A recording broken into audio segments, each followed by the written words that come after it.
کر دیتی ہے. ایک ماں بیٹے کا موڈ اچھا دیکھتی ہے تو بیٹے سے کہہ دیتی ہے. ہوتا ہے نا یہ؟ بولو ہوتا ہے نا؟ یہ عورت کی ایک فطری کمزوری ہے. وہ فرمائش کرتی ہیں، ڈیمانڈ کرتی ہیں، مگر مانگتی کیا ہے؟ کوئی میری دنیا، کوئی روپیہ پیسہ سونا چاندی کپڑا لتا، بس اس کے سوا کچھ نہیں. اے میری بہن بیٹیوں، آج سے یہ دل پہ نقش کر لو کہ اللہ تعالیٰ نے تمہاری تقدیر میں جتنا سونا لکھا ہے اتنا سونا ملے گا بے شک.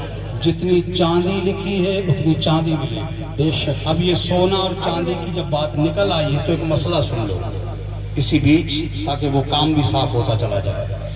سونا اور چاندی کے علاوہ ہمارے یہاں گاؤں میں آج کل ایک رواج چلا ہے، لاؤڈ اسپیکر لگا کے آتے ہیں بیچنے لوگ گاؤں میں گلیوں میں کہ ہم بچھیے لے آئے، کہ صاحب زیوری لے آئے، کہ ایسے ہم زیور لے آئے. وہ سونا نہیں ہوتا، وہ چاندی نہیں ہوتا. عورتیں خرید لیتی ہیں. مسئلہ سن لو، کوئی بھی عورت سونا اور چاندی کے علاوہ کسی اور دھات کا بنا ہوا کوئی زیور اگر پہن لے گی تو اسے پہننا جائز نہیں ہے. اگر سونا اور چاندی کے علاوہ کسی اور دھات کا بنا ہوا زیور پہن کر کسی ہماری بہن بیٹی نے نماز پڑھ لی تو اس کی نماز واجب الاعادہ ہوگی، یعنی اس نماز کو دہرانا واجب ہوگا. ٹھیک ہے؟ لہذا سونا اور چاندی کے علاوہ کوئی اور دھات کا بنا ہوا زیور نہ پہنے. اب مرد لوگ تم سن لو، مرد 4.5 ماشا سے کم کی ایک انگوٹھی ایک نگ والی مرد پہن سکتا ہے، اس کے علاوہ نہیں. جیسے میرے ہاتھ میں یہ انگوٹھی، یہ ایک نگ والی انگوٹھی ہے 4.5 ماشا سے کم. ٹھیک ہے؟ یہ پہننا مرد کو جائز ہے. اس کے علاوہ کوئی اور دھات سونا وغیرہ کوئی بھی مرد کے لیے پہننا جائز نہیں. لوگ کہتے ہیں ہم تو اجمیر شریف سے لائیں وہ پیتل کی تانبے کی، ہم کلیر شریف سے لائیں، ہم فلاں کی درگاہ سے لائیں فلاں کی. یہ درگاہ برگاہ سے لانا کوئی حیثیت نہیں رکھتا ہے. اگر تانبے پیتل گلٹی وغیرہ لوہے وغیرہ کی کسی دوسری دھات کی آپ نے انگوٹھی یا کوئی زیور وغیرہ پہن لیا، وہ پہن کے نماز پڑھی تو نماز نہیں ہوگی. یہ مسئلہ اچھے سے سب کو یاد ہونا چاہیے. آج کل کے لڑکے چین پہن رہے ہیں، اپنے ہاتھوں میں چین پہن رہے ہیں، چین، اور کتنے کڑا پہنتے ہیں، کڑا. یہ مسلمان کا کام نہیں ہے. ٹھیک ہے؟ اگر کوئی ہمارا نوجوان نادانی میں پہن لیا ہو تو وہ نکال دو. یہ چین وغیرہ جو پہنتے ہیں، زنجیر وغیرہ، یہ سب نکال دو. کئی بچے تو میں دیکھتا ہوں کان چھدوا لیتے ہیں، کان چھدوا کے کانوں میں نہ جانے کیا کیا ڈال لیتے ہیں. مجھے ڈر لگتا ہے کہ ابھی تو یہ کان چھدوا رہے ہیں اور تم نے جیسے ابھی حال رکھا ہے نا ایسے ہی چھوٹ رکھی ان کی، تو کل کو یہ کان ناک بھی چھدوانے لگیں گے. اس لیے انہیں روکو، انہیں کنٹرول کرو، دھیان دو ان پر. تو میں کہہ رہا تھا میری بہن بیٹیاں سنیں، ان کی جو ڈیمانڈ کی عادت ہوتی ہے، میری بہن بچیوں سنو غور سے، بہت دھیان سے سننا. میں تمہارے لیے میسج لایا ہوں. تمہاری قسمت میں اللہ نے جتنا سونا لکھا ہے اتنا ملے گا، چاندی لکھی ہے ملے گی، کپڑا لکھا ہے ملے گا. تمہاری جو فرمائش کی عادت ہے، اگر تم آج سے اپنے فرمائش کا انداز بدل دو تو خدا کی قسم میرے معاشرے میں انقلاب آ جائے، میرا معاشرہ بدل جائے. کیسے؟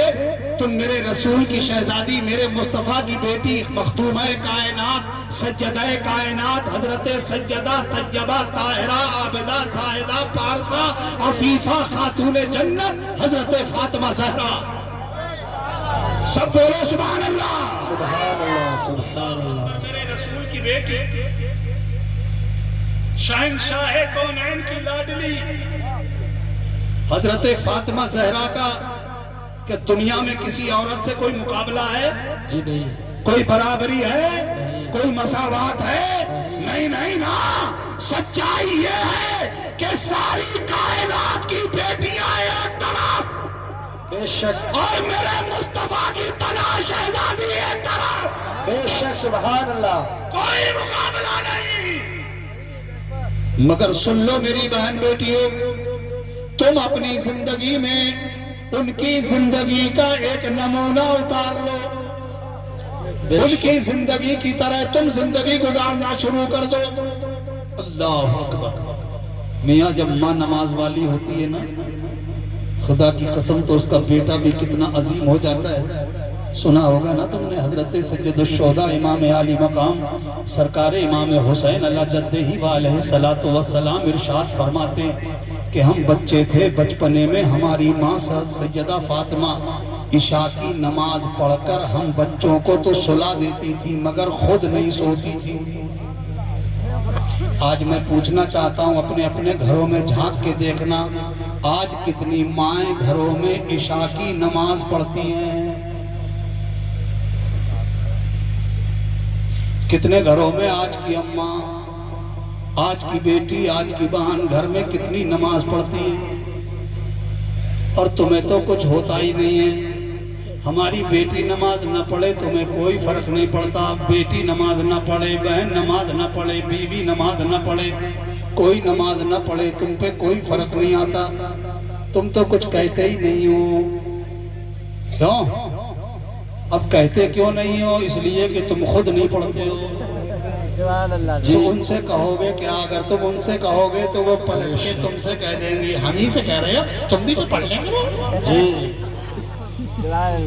میں دیکھتا ہوں لوگ بڈھے ہو گئے، منہ میں دانت نہیں، پیٹ میں آنت نہیں، قبر میں پیر لٹک رہے ہیں، مرنے کنارے جا رہا ہے مگر نماز کے قریب نہیں جائے گا، گھر میں اکیلا بیٹھا ہے۔ اب یہ سردیوں کا وقت ہے، آپ دیکھو گے سورج نکل آئے گا تو دھوپ لینے کے بہانے ہمارے بڈھے تمہیں گلیوں میں جگہ جگہ بیٹھے ملیں گے۔ اذانیں ہو جائیں گی، نمازیں ہوتی رہیں گی مگر انہیں کوئی فرق نہیں پڑتا۔ اب بھی ہوش نہیں ہے، اب بھی خیال نہیں ہے کہ یہ عمر آ گئی ہے مجھے نماز پڑھنا چاہیے۔ موت کا فرشتہ ہمارے پیچھے لگا ہوا ہے، کس دن ہماری روح نکال کے لے جائے گا کچھ پتہ نہیں ہے۔ نماز کے لیے اس عمر میں تو ہمیں چلے جانا چاہیے، اللہ کے دربار میں جا کے سر جھکانا چاہیے۔ اچھا کئی لوگ شاید یہ سوچ کے نہیں جاتے ہوں گے کہ اگر ہم پوری زندگی تو گئے نہیں، پوری زندگی ہم نے نماز نہیں پڑھی، اب اس عمر میں کیا جائیں گے؟ کیا اللہ ہمیں معاف کر دے گا؟ شاید انہیں شرم آتی ہے اس لیے وہ نہیں جاتے ہیں مسجدوں میں۔ تو میں ان سے کہنا چاہتا ہوں میرے بزرگ، یہ خیال اگر دماغ میں آئے تو یہ سوچ لینا کہ یہ شیطان کا وسوسہ ہے، شیطان تمہیں جانے سے روک رہا ہے۔ شیطان نہیں چاہتا کہ تم اللہ کے دربار میں جاؤ۔ یہ ہرگز نہ سوچنا کہ میں پوری زندگی عبادت نہ کر سکا، میں پوری زندگی نماز نہ پڑھ سکا، اب اس عمر میں جاؤں گا تو کیا اللہ مجھے معاف کر دے گا؟ ارے میرے عزیز بھائی، وہ اللہ رحمان و رحیم ہے، وہ غفار و ستار ہے، وہ غفور الرحیم ہے، اس کی رحمت بڑی ہے۔ تم اس کے دربار میں جاؤ تو صحیح، تم ایک سجدہ کرو تو صحیح، تم تو آنسو بہاؤ تو صحیح، اور اللہ سے عرض کرو میرے مالک میں تیرا بندہ ہوں، تو میرا خدا ہے۔ بے شک بے شک۔ اے اللہ میں گنہگار صحیح، میں یارو مکار صحیح، میں بہت پاپی ڈنڈاری ہوں، میرے مولا میں جو بھی ہوں مگر ہوں تو تیرا ہی بندہ۔ اے اللہ تو میرا اللہ ہے، میں تیرا بندہ ہوں، تو میرا مالک ہے، میں تیرا عابد ہوں۔ اے اللہ اپنے بندے کو معاف کر دے۔ اللہ خدا کی قسم تم ایک بار اس رب کے دربار میں دو آنسو بہا کے دیکھو۔ میرے آقا کریم صلی اللہ علیہ وسلم فرماتے ہیں کہ اللہ تعالیٰ اپنے بندے سے 70 ماؤں سے زیادہ محبت فرماتا ہے۔ بے شک سبحان اللہ۔ 70 ماں، ایک ماں کے سامنے اگر بیٹا رو کر کے دعا کر دے ایک ماں کے سامنے بیٹا رو جائے اور رو کے کہے ماں تیرے بچے سے اگر کوئی غلطی ہو گئی ہو تو معاف کر دینا۔ اے نوجوانوں، تم کبھی اپنی ماں سے معافی نہیں مانگتے ہو، تم اپنے باپوں سے کبھی معافی نہیں مانگتے ہو، کبھی اپنے باپوں کے پاس جاتے نہیں ہو، ان کی چارپائی پہ بیٹھ کر کے، ان کی بالی پہ بیٹھ کے اپنے باپ کا ہاتھ پکڑ کے چوم کے اپنے باپ سے کہا کرو ابا جان ہو سکتا ہے زندگی میں مجھ سے کوئی غلطی ہو گئی ہو، معاف کر دو۔ بے شک کبھی کبھی اپنی ماں کے پاس جایا کرو اور اپنی ماں کے قدموں کو چوما کرو، ماں کے قدم چوم کے کہا کرو ماں اپنے بچے کو معاف کر دے۔ خدا کی قسم سچے دل سے بتانا مجھے آپ، اگر کوئی بیٹا اپنی ماں کے سامنے رو کر ایک بار کہہ دے ماں مجھے معاف کر دے، تو کیا ماں اسے معاف نہیں کرے گی؟ بولو معاف کرے گی کہ نہیں کرے گی؟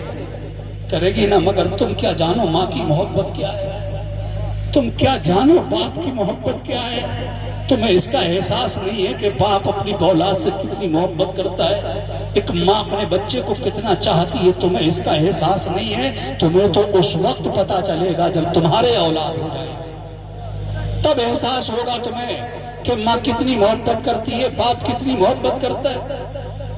آج تو بائک کا زمانہ ہے نا، موٹر سائیکل کا زمانہ ہے، آج ہر گھر میں موٹر سائیکل ملے گی آپ کو۔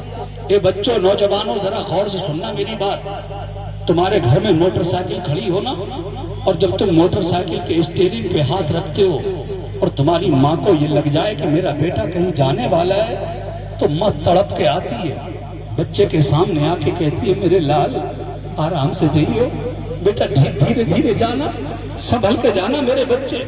کہتی ہے نا ماں، کئی بار ایسا ہوتا ہوگا، آپ کے گھروں میں ہوا ہوگا شاید ایسا، کہتی ہے نا ماں، مگر تم کیا کرتے ہو؟ ماں کو آنکھیں دکھاتے ہو، غراتے ہو ماں کی طرف، ہول پھول بکتے ہو، ماں کو انڈ شنڈ بکتے ہو، ماں کلیجہ محسوس کے رہ جاتے ہو، ماں دل تھام کے رہ جاتی ہے، اور تم گھر سے نکل جاتے ہو، ابھی چند منٹ نہیں گزرتے گھر میں خبر آتی ہے کہ ہاتھ پیر ٹوٹے پڑے ہیں۔ ہوتا ہے نا، یہ نادان تیری ماں نے تجھ سے کہا تھا نا میرے بچے آرام سے جائیے بیٹا، دھیرے دھیرے جانا، تو اپنی ماں کو آنکھیں نہ دکھاتا، ماں کو غراتا نہیں، ماں سے انڈ شنڈ نہ بکتا، بلکہ اپنی ماں کی محبت کا جواب محبت سے دیتا اور کہتا ماں آپ جیسے کہہ رہی ہو میں ایسے ہی جاؤں گا، آپ پریشان مت ہو، بس میرے لیے دعا کرو۔ تیری ماں کا دل خوش ہو جاتا، تیری ماں کا آنچل پھیلتا، تیری ماں ہاتھ اٹھا کے دعا کرتی، اے اللہ میرے بچے کو حفاظت عطا فرما، میرا بچہ گھر سے باہر جا رہا ہے، اے اللہ میرے بچے کو حفاظت دے دے۔ خدا کی قسم تو اپنی ماں کی دعا کا سایہ لے کے چلتا، دنیا کی کوئی طاقت تیرا بال بھیگا نہیں کر جاتی۔ بے شک سبحان اللہ سبحان اللہ سبحان اللہ۔ تم یہ نہیں کرتے ہو، تم سے یہ نہیں ہو سکتا ہے۔ اور ایک بات آخری کہہ کے جا رہا ہوں، راجہ پور والوں میری بات کو تعویذ کے طور پہ اپنے گلے میں باندھ لینا اور کبھی تجربہ کر کے دیکھنا میری بات کا۔ اگر تمہاری ماں زندہ ہے، اگر تمہارا باپ زندہ ہے اور تم کسی مصیبت میں پھنس جاؤ، وہ مصیبت تمہاری کہیں سے نہ ٹلتی ہو، تم نے بہت ہاتھ پیر مار لیے ہو، زمانے بھر میں تم دھتکار دیے گئے ہو، پوری دنیا نے ہاتھ کھڑے کر لیے ہو، تم بے سہارا اور مجبور اپنے آپ کو پاتے ہو، کہیں سے کوئی تمہیں سہارا نہ مل سکے، تو میں گارنٹی کے ساتھ کہہ کے جا رہا ہوں، یاد رکھنا میری بات کو، کبھی تجربہ کر کے دیکھنا، اگر تمہاری ماں زندہ ہے تو رات کے اندھیرے میں اپنی ماں کے کمرے میں چلے جانا، اور جہاں تمہاری ماں سوتی ہو اس ماں کا پاؤں پکڑ کے، یہ حصہ جسے تلوا کہتے ہیں، اپنی ماں کا یہ تلوا چوم لینا اور رو کے اپنی ماں سے کہنا ماں تیرا بچہ مصیبت میں پھنس گیا ہے، اپنے بچے کی مصیبت دور ہونے کی دعا کر دے۔ میں اللہ کی قسم کھا کے کہتا ہوں، اگر تیری ماں اس وقت اپنے ہاتھوں کو اٹھا کر اللہ کی بارگاہ میں کہنا میرا مالک میرے نکلے، اے اللہ میرے بچے کی مصیبت دور کر دے، اللہ کی قسم تیری ماں کے اٹھے ہوئے ہاتھ نیچے بعد میں آئیں گے، اللہ تیری مصیبت پہنے دے۔ اس نعرے تک